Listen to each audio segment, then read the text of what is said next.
Capricorn.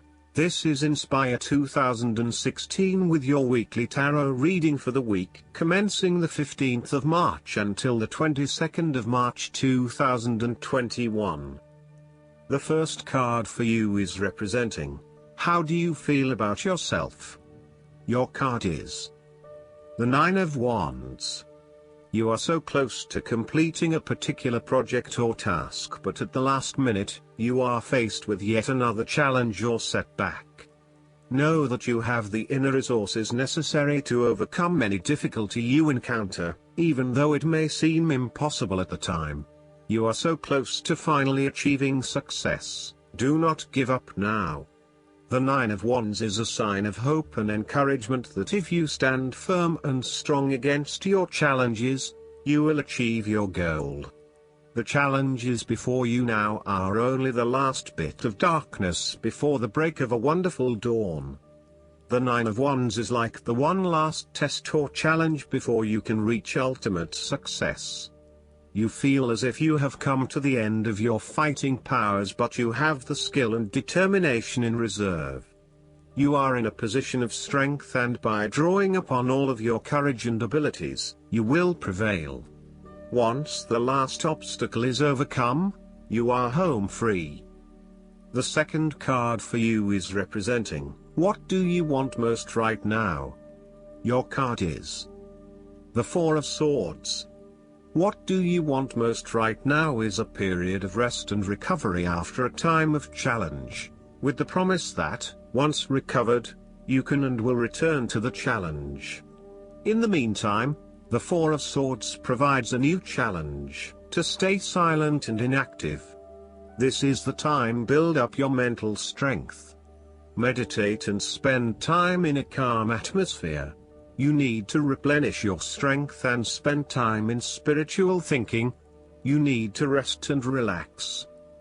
The Four of Swords is a reminder that after every crisis and before every new challenge, there is always a time of relaxation and contemplation.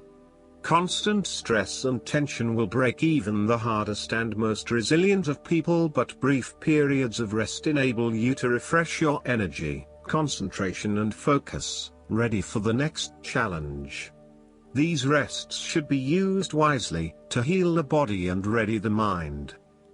The third card for you is representing your fears. Your card is the Nine of Pentacles. You are afraid of financial setbacks, or you have experienced a loss due to unwise decisions or foolish actions. Your foundations may be about to give way.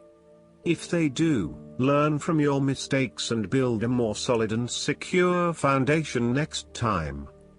The Nine of Pentacles can also indicate an overinvestment in work. You are working long hours at the detriment of your personal life. This is a good time to return to a natural setting, for example a forest, beach, mountain or lake, to restore your energies and rejuvenate yourself. You may need to release some of your focus on needing to sustain particular income and a particular standard of living, especially if this is coming in the way of other life priorities such as family or relationships.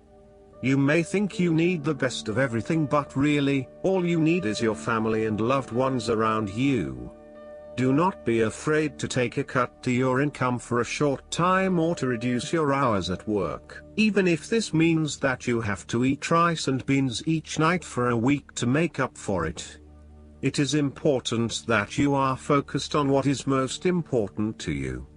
Finances may need to come second, and while you need to at least have food on the table, there may be some areas where you can cut back and reduce your dependence on material wealth. You want to be able to lead a luxurious life, but there is something getting in the way. For example, part of you knows you deserve a beautiful home, but another part of you doubts yourself and whether or not you can truly afford it, or whether you are going too far and splurging.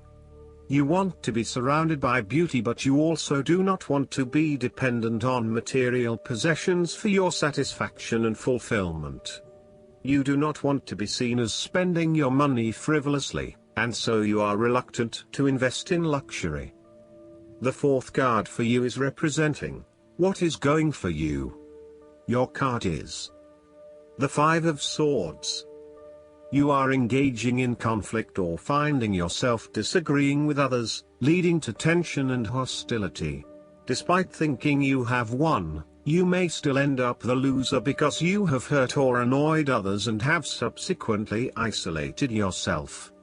You try to pick up the pieces and act as if the conflict is now in the past, but others have now lost faith in you and do not want to be around you.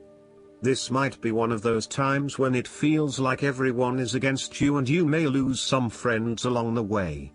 You will need to make a decision about whether your point of view is so important to you that it is okay to put your relationship with others in jeopardy, or whether you can compromise and try to see eye to eye with others. If you have been aggressive in your struggles, then you will soon accomplish your objectives. However, if you have been passive, you may need to compromise on your personal interests, giving in to the wishes of the opposing force. You will feel that there are more obstacles ahead, and you will not want to face the ordeal you know you must if you are to have what you want or the way you want it. Overall, you are in for a struggle and there is more work or problems ahead than you are aware of now. Things will not go as well as they should, and you will have conflicts or clashes of will with others. The fifth card for you is representing what is going against you. The Ten of Wands.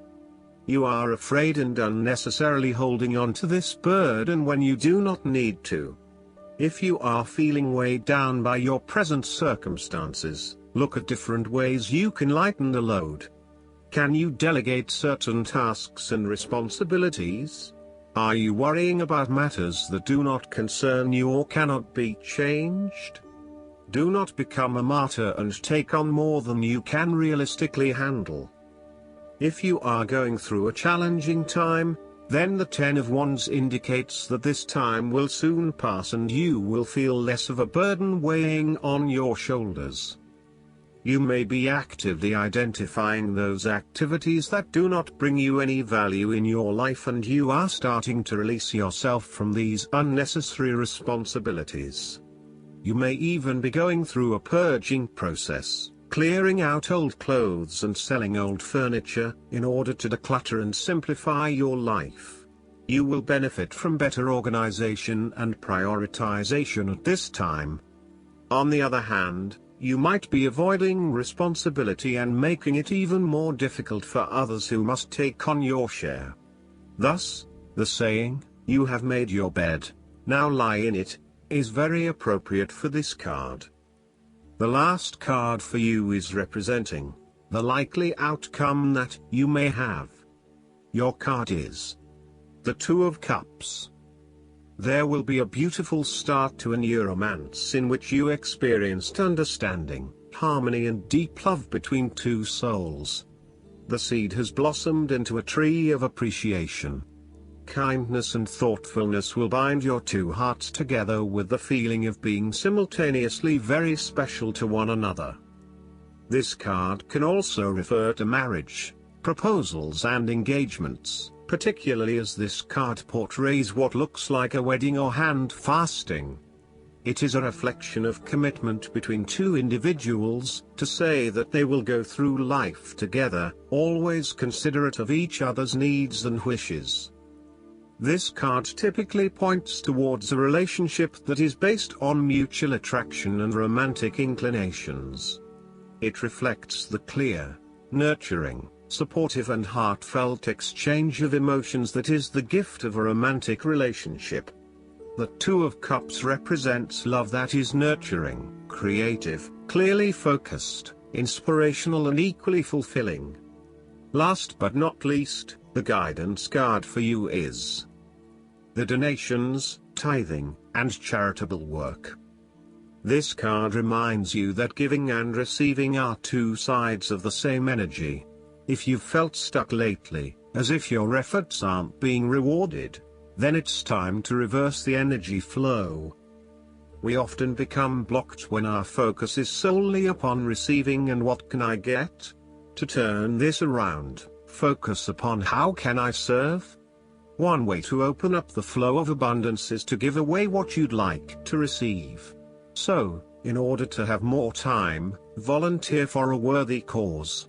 To get more love, offer it to others. To manifest material items, donate some articles to charity. To receive money, make a financial gift as you are divinely guided. Tithing is the practice of giving 10% of your income either to a spiritual or religious organization that you are a member of or to a charity that you feel is benefiting the planet. Tithing is essentially a recognition that all forms of abundance come from God. By returning a percentage of your money back toward God through support of spiritual organizations, you are declaring that your source is not your job, your government, the economy, or your family, but rather the Creator. When you acknowledge this spiritual truth, you unlock barriers to abundance and allow the infinite flow that is intended for us all. The key is to give with a joyful heart, without expecting anything in return. God and the universe will ensure that the energetic output is balanced in the best way, so you needn't worry about reciprocity. The more you're open to giving and receiving, the steadier your flow of all forms of abundance. I hope that you enjoy everything, and if you like the reading, just please click subscribe and you will get the instant notifications every time we publish a new video right to your YouTube. Thanks.